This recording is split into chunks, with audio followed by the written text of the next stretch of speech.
Friends, కూరగాయల nursery యూనిట్ని ఏర్పాటు చేయడంపై మా గైడ్కి స్వాగతం.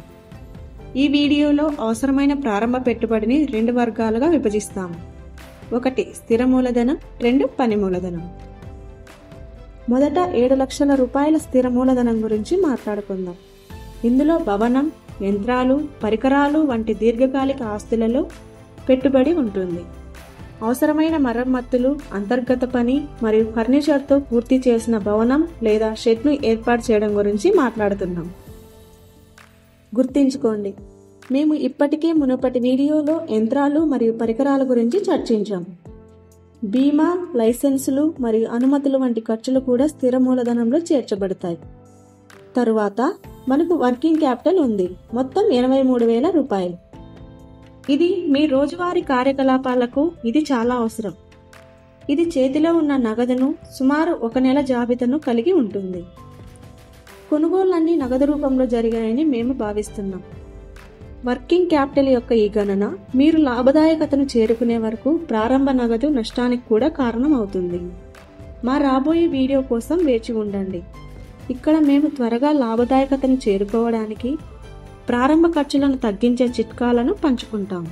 కాబట్టి మీ నర్సరీ యూనిట్కి మొత్తం మూలధన పెట్టుబడి 7,75,000 రూపాయలు.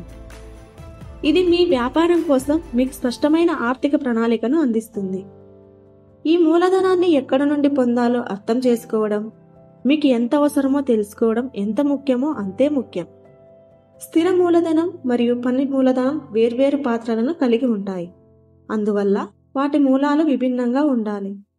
స్థిర మూలధనం అనేది ప్లాంట్ మరియు యంత్రాలు వంటి మీ వ్యాపారంలో ఎక్కువ కాలం ఆస్తులలో పెట్టుబడి పెట్టబడుతుంది.